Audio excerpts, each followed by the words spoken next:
Hello dear student, today we discuss exercise 3.5 question number 2 part 1। देखिए बच्चों part 1 क्या कह रहा है। पार्ट 1 आपसे ये कह रहा है कि for which value of a and b the given pair of linear equation have infinite solution. मतलब a और b के किस वैल्यू के लिए, किस मान के लिए जो दिए गए रैखिक युग्म के समीकरण है, मतलब दिए गए जो पेयर ऑफ लीनियर इक्वेशन है उसके इनफाइनाइट सॉल्यूशन होंगे, मैनी सॉल्यूशन होंगे। आपने वो a और b की वैल्यू निकालनी है जिसके लिए ये दोनों इक्वेशंस के जो सॉल्यूशन आए वो कितने आए, इनफाइनाइट आए। मतलब ये दे रखा है कि सॉल्यूशन कैसा है, इनफाइनाइट सॉल्यूशन है। और इनफाइनाइट सॉल्यूशन कब होता है, when a1 upon a2 equals to b1 upon b2 equals to c1 upon c2। मतलब ये कंडीशन दे रखी है कि a1 upon a2 b1 upon b2 c1 upon c2 तीनों क्या है, इक्वल हैं। फिर उसके बाद आपने a और b की वैल्यू निकालनी है। क्लियर बच्चों? तो क्वेश्चन को समझते हैं। पहले इक्वेशन दे रखी है 2x plus 3y equals to 7। 7 को आप इधर ले आइए, क्या आएगा, -7 equals to 0। दूसरा दे रखा है a minus b over x, a plus b over y equals to 3a plus b minus 2। ये देखिए ये पूरा एक ब्रैकेट में मैंने लिख लिया है, इसको मैं इधर ले आता हूँ। ये पूरा यहाँ बाहर से कौन सा साइन है, प्लस का, इधर आके कौन सा साइन आ गया, माइनस का। तो माइनस ब्रैकेट लगाए रखा है, देखो ब्रैकेट नहीं हटाया, क्योंकि ब्रैकेट हटा देता तो साइन क्या हो जाता, चेंज हो जाता। क्लियर? तो ब्रैकेट के अंदर लिख दिया 3a plus b minus 2 equals to 0। Hope so यहां तक आपके समझ में आ गया होगा। देखिए अब आपको क्या दिया है, given that the given pair of linear equation, given pair of linear equations have infinite solution. ये बच्चों आपको दिया है कि ये जो दिया गया जो लीनियर पेयर इक्वेशन है, ये जो पेयर ऑफ लीनियर इक्वेशंस आपको दिए हैं उसके सॉल्यूशन कितने हैं, इनफाइनाइट सॉल्यूशन है। अगर इनफाइनाइट सॉल्यूशन है तो हमें मालूम है a1 upon a2 equals to b1 upon b2 equals to c1 upon c2। a1 क्या होता है, x का कोएफिशिएंट पहली लीनियर इक्वेशन में, a2 क्या होता है, x का कोएफिशिएंट सेकंड लीनियर इक्वेशन में। तो देखिए बच्चों a1 कितना दे रखा है, x का कोएफिशिएंट 2 अपॉन a2 कितना दे रखा है, x का कोएफिशिएंट कितना है, a माइनस बी। तो यहां पर कितना आ गया, a minus B equals to b1 कितना दे रखा है बच्चों, ध्यान से देखो, y का कोएफिशिएंट 3 और b2 कितना दे रखा है, y का coefficient a plus B. Clear? Hope so इतना समझ में आ गया होगा। Equals to c1 upon c2, c1 कितना दे रखा है, -7 और c2 कितना दे रखा है, देखो -3a plus b minus 2। Clear बच्चों? आ गई ना बात समझ में? देखिए 3a प्लस b माइनस 2, बाहर से माइनस का साइन लगा दिया। आपने क्या निकालना है, a और b, कितनी वैल्यू निकालनी है, 2। क्लियर हो गया ना? कितनी वैल्यूज निकालनी है, 2। तो 2 इक्वेशंस बनानी पड़ेंगी, तब जाके आप 2 वैल्यू निकाल पाओगे। जब भी जितनी वैल्यूज निकालनी होती है उतनी इक्वेशंस बनती है। देखो हम अभी तक क्या कर रहे थे, x और y की वैल्यू निकाल रहे थे ना, पहले क्वेश्चंस में सब्स्टिट्यूशन से निकाल रहे थे, एलिमिनेशन से निकाल रहे थे। तो जिस मेथड से भी निकाल रहे थे, x और y 2 वैल्यू निकाल रहे थे और कितनी इक्वेशंस को सॉल्व कर रहे थे, 2 ही इक्वेशंस को सॉल्व कर रहे थे। तो ध्यान रखना, जितने वेरिएबल्स या जितनी वैल्यूज निकालनी होती उतनी इक्वेशंस बनानी पड़ती। तो यहाँ a और b निकालना है तो 2 इक्वेशंस बनानी है। 2 इक्वेशन किससे बन जाएंगी, एक तो ये 2 इक्वल है, ठीक, पहले 2 को ले लेता हूं, एक इन 2 को ले लेता हूं। आ गई ना बात में, ये 2 भी तो इक्वल है। देखो लेने को तो मैं इसको और इसको भी ले सकता हूं, लेकिन आपने सॉल्यूशन दो ही इक्वेशन बनानी है, क्योंकि 2 वैल्यूज निकालनी है, 2 इक्वेशन से सॉल्व हो जाएंगी। तो एक तो मैं पहले के 2 बराबर ले लेता हूं, एक लास्ट के 2 इक्वल ले लेता हूं। फर्स्ट 2 इक्वल और लास्ट के 2 इक्वल ले लेता हूं। क्लियर बच्चों? ना देखिए हमें क्या दिख रहा है इसमें से, 2 upon a minus B equals to 3 upon a plus B. इसको इक्वेशन नंबर 1 मान लेता हूं। ये कहां से आया हमारे पास, फ्रॉम इक्वेशन 1 से, क्योंकि इक्वल दे रखे हैं ना। अब देखो सॉल्व करता हूं तो क्रॉस मल्टीप्लाई कर देता हूं, a प्लस बी इधर मल्टीप्लाई हो गया, 2 into a plus B equals to 3, a minus B 3 से मल्टीप्लाई हो गया, क्रॉस मल्टीप्लीकेशन कर दिया, a प्लस बी इधर और a माइनस बी इधर। अब देखिए बच्चों 2 अंदर जाएगा, distributive property, 2 into a 2a plus 2 into B 2b, 3 into A 3a minus 3 into B 3b। Clear. अब देखो ये 3a को इधर ले लेता हूं, ए वाले को एक साथ, बी वाले को एक साथ ले लेता हूं। देखो 3a को इधर ले लिया, ये यहां प्लस में है, इधर आके माइनस में। देखो अब देखिए बच्चों 2a, ये 3a यहां प्लस में है, इक्वल टू इधर आके माइनस 3a, बीच में कौन सा साइन है, इक्वल्स टू, यहां पर क्या है अब माइनस 3b। देखो क्योंकि 3a तो यहां ले चुका हूं ना, तो यहां कितना बचा माइनस 3b। अब ये प्लस 2b को मैं उधर ले गया, ये यहां प्लस में है, आरएचएस में ले जाऊंगा तो किसमें आ जाएगा, माइनस में। इक्वल टू के दूसरे साइड जब ले जाएंगे तो माइनस में आ जाएगा, माइनस कितना बच्चों 2b। क्लियर। देखिए 3a को इधर ले लिया, 2a माइनस 3a, 2b को उधर ले लिया, minus 3b minus 2b। Clear, कोई डाउट। अब आगे बढ़ते हैं, 3a में से 2a माइनस करो, कितना आ गया a। बड़ी संख्या के आगे माइनस, बड़े नंबर के आगे माइनस का साइन है तो माइनस लगा दीजिए। माइनस माइनस जुड़ जाते हैं लेकिन साइन माइनस का रहता है। 3b प्लस 2b 5b, लेकिन साइन माइनस का रहेगा। माइनस से minus cancel, a equals to कितना आ गया बच्चों 5b। इसको मान लेते हैं इक्वेशन नंबर 2। a की वैल्यू निकल गई 5b, लेकिन मेरे को तो a और b की वैल्यू निकालनी है, ये तो खाली एक इक्वेशन बना है, तो एक इक्वेशन तो इन दोनों से बन गई। अगेन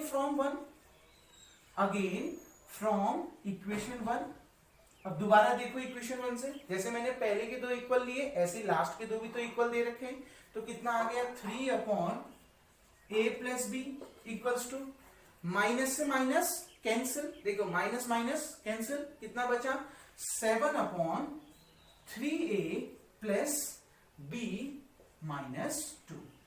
क्लियर बच्चों, माइनस से माइनस क्या हो गया, कैंसिल हो गया। अब इसमें भी क्रॉस मल्टीप्लाई, ये इधर मल्टीप्लाई और ये इधर multiply, 3 into 3a plus B minus 2 equals to 7 into a plus b। Clear बच्चों, क्रॉस मल्टीप्लाई कर दिया। अब डिस्ट्रीब्यूटिव प्रॉपर्टी, 3 3 जा 9a plus 3 into b 3b minus 3 2 जा 6, 7 इंटू a कितना 7a plus 7 into b 7b। कौन सी प्रॉपर्टी लगाई है, डिस्ट्रीब्यूटिव प्रॉपर्टी लगाई है। यहां तक बच्चों समझ में आ गया। देखिए इस कंडीशन का यूज किया, ये निकला, क्योंकि दो वैल्यूज निकालनी है तो दो इक्वेशन चाहिए सॉल्व करने के लिए। दो इक्वेशन कैसे निकलेंगी, एक तो पहली दो वैल्यूज को इक्वल ले लिया, एक लास्ट की 2 वैल्यूज को इक्वल ले लिया। पहली दो वैल्यूज को इक्वल लिया तो ये इक्वेशन बनी, अब लास्ट की 2 वैल्यूज को इक्वल ले रहा हूं तो अब बनने जा रहा है। क्लियर बच्चों, अब देखिए वीडियो को पॉज करके आप इतना उतार लीजिएगा। अब इसको मैं यहां से रफ करके दोबारा से इसके आगे इसको सॉल्व करते हैं। देखिए बच्चों, अब वही चीज दोबारा a वाले एक साथ, 7a को इधर ले लिया, ये देखिए सारी चीज 7a और 7b दोनों इस साइड ले लेता। देखो 7a यहां प्लस में, इधर आके माइनस में, 9a माइनस 7a। क्लियर बच्चों, देखिए ये प्लस में था, इधर आके माइनस में। अब यहां कितना है प्लस 3b, इसके आगे प्लस 3b। देखिए प्लस 7b है, इक्वल टू के दूसरे साइड लेंगे तो माइनस 7b हो जाएगा। क्लियर बच्चों, अब देखिए ये माइनस 6 को उधर ले गया तो माइनस 6 उधर ले जाके कितना आ जाएगा प्लस 6। अगर कंफ्यूजन हो रहा है तो माइनस 6 यहीं रहने दीजिए, इक्वल्स टू कितना आ गया 0। क्लियर, देखिए ध्यान से, 9a 7a को इधर लाया माइनस 7a, 3b 7b को इधर लाया माइनस 7b माइनस 6। ये दोनों तो जो आरएचएस में थे एलएचएस में ले आया तो वहां तो कुछ बचा नहीं, तो वहां कितना आ गया 0। 9a में से 7a माइनस करा कितना आ गया 2a, 7b से में से 3b माइनस करो कितना आएगा 4b। बड़े नंबर के आगे माइनस का साइन है तो क्या आ जाएगा माइनस। क्लियर बच्चों, माइनस 6 को उधर ले गया, माइनस 6 उधर जाके क्या आ जाएगा प्लस 6 आ जाएगा। इन दोनों में से 2 क्या आ रहा है बच्चों, कॉमन आ रहा है, 2 कॉमन आ रहा है तो यहाँ a बचा, 2 2 जा 4, 2 बचा, 2 कॉमन आ गया तो a बच गया, माइनस 2 कॉमन आ गया तो 2b बच गया। क्लियर, इक्वल्स टू कितना 6। ये 2 यहां मल्टीप्लाई में, इक्वल टू उधर जाके डिवाइड में हो जाएगा तो a minus 2b equals to 6 upon 2, that implies that a minus 2b equals to 2 3 जा 6। इसको मान लेता हूं इक्वेशन नंबर 3। क्लियर बच्चों, अब आपने क्या करना है, इस 2 की वैल्यू 3 में पुट कर दीजिए। Put a equals to 5b in equation 3। Substitution method यही तो है, तो यहां रख दीजिए। तो देखिए कितना आ गया, a की जगह में 5b माइनस कितना 2b इक्वल्स टू कितना 3। 5b में से 2b माइनस करो, कितना आ गया 3b इक्वल्स टू 3। 3 के साथ ये b के साथ ये 3 मल्टीप्लाई में इक्वल टू उधर जाएगा तो डिवाइड में b इक्वल्स टू 3/3 कितना आ गया 1। तो b की वैल्यू कितनी आ गई 1। इक्वेशन 2 से from equation 2 a equals to कितना है बच्चों 5b, b की वैल्यू कितनी आई 1, 5 इंटू 1 कितना आ गया 5, तो a की वैल्यू कितनी आ गई 5।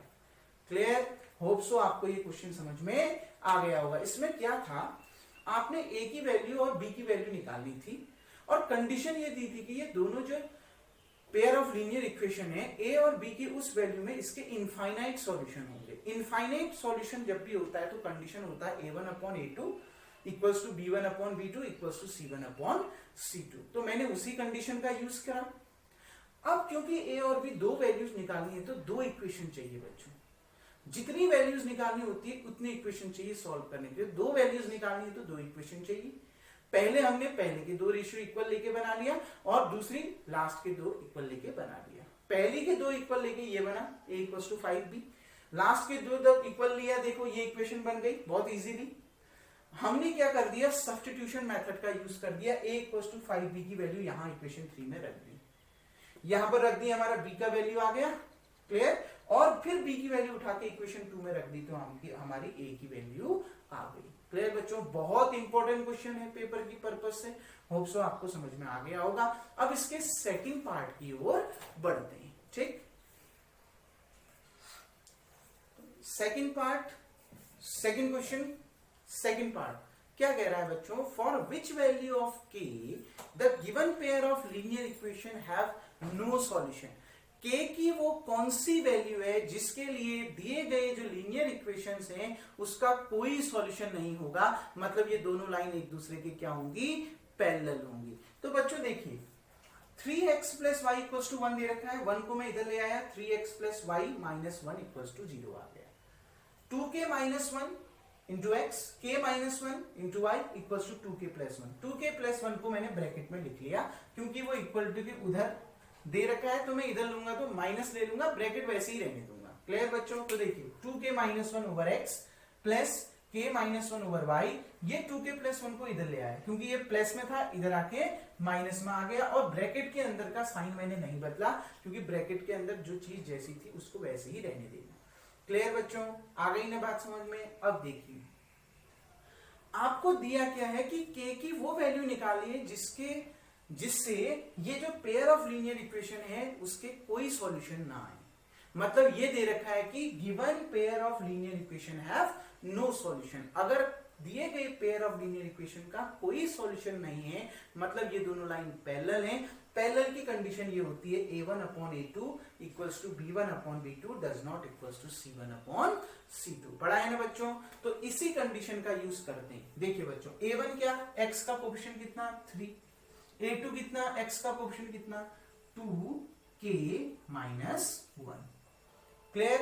Equals to b1/b2, b1 y का कोएफिशिएंट कितना 1, b2 y का कोएफिशिएंट कितना k माइनस 1, c1 कांस्टेंट कितना -1, यहां नीचे कांस्टेंट कितना -2k plus 1। Does not equals to का साइन है, ध्यान रखना। क्लियर? इक्वल टू का नहीं। अब देखो बच्चों आपने किसकी वैल्यू निकालनी है, k, केवल a की वैल्यू निकालनी है। मैंने आपको इससे पहले वाले क्वेश्चन में बताया था कि जितनी वैल्यूज निकालनी होती है उतने इक्वेशन बनाने पड़ते हैं। मतलब एक ही वैल्यू निकालनी है तो एक ही इक्वेशन से एक ही बार हम उसको सॉल्व करेंगे, एक ही इक्वेशन बनाएंगे, उसी से सॉल्व हो जाएगा क्योंकि एक ही वैल्यू निकालनी है। तो किसको लेके सॉल्व करेंगे, पहले के दो को लेके सॉल्व करेंगे क्योंकि वही दो इक्वल है, बाकी तो इक्वल है ही नहीं। जो इक्वल है केवल उसी को लेके सॉल्व करेंगे। क्लियर बच्चों? तो देखिए ना 3/2k minus 1 equals to 1/k minus 1। पहली दो वैल्यूज को लेके सॉल्व करेंगे क्योंकि ये दोनों क्या दे रखी हैं, इक्वल दे रखी हैं। तीसरे के साथ तो इक्वल ही नहीं है, आ गई ना बात समझ? तो इसके साथ तो सॉल्व करेंगे नहीं, जो इक्वल है उन्हीं के साथ सॉल्व करेंगे। क्रॉस मल्टीप्लाई कर दो, k माइनस 1 उधर चला गया, 3 इंटू के माइनस 1। ये 1 यहां 1 है, ये 2k माइनस 1 इधर चला गया, 2k माइनस 1 क्रॉस मल्टीप्लाई कर दिया बच्चों। आ गई ना बात समझ में? देखो डिस्ट्रीब्यूटिव प्रॉपर्टी लग जाएगी 3 इंटू के, 3k माइनस 3 1 जा 3 इक्वल्स टू 1 इंटू 2k, कितना आ गया 2k माइनस 1 1 जा 1। क्लियर बच्चों? अब देखिए ध्यान से, अब इस 2k को मैं इधर ले रहा हूं, ये यहां प्लस में है, इधर आके माइनस में हो जाएगा। 3k माइनस 3, इस 2k को मैं इधर ले गया, कितना आ गया माइनस 2k इक्वल्स टू कितना माइनस 1। समझ में आ गया? ये 2k इधर प्लस में था, इधर आके माइनस में हो गया। अब देखो बच्चों, इस माइनस 3 को मैं उधर ले रहा हूं, माइनस 3 को उधर ले जाके क्या हो जाएगा प्लस 3। देखिए बच्चों पहले 3k माइनस 2k, 3k और माइनस 2k कितना आ गया k, 3 में से 2 माइनस करो 1, उसके साथ k भी है तो k आ गया। अब देखिए बच्चों माइनस 3 को इक्वल टू के उस साइड ले जा रहा हूं, वहां माइनस 1 पहले से है, माइनस 3 उधर गया तो क्या हो जाएगा प्लस 3।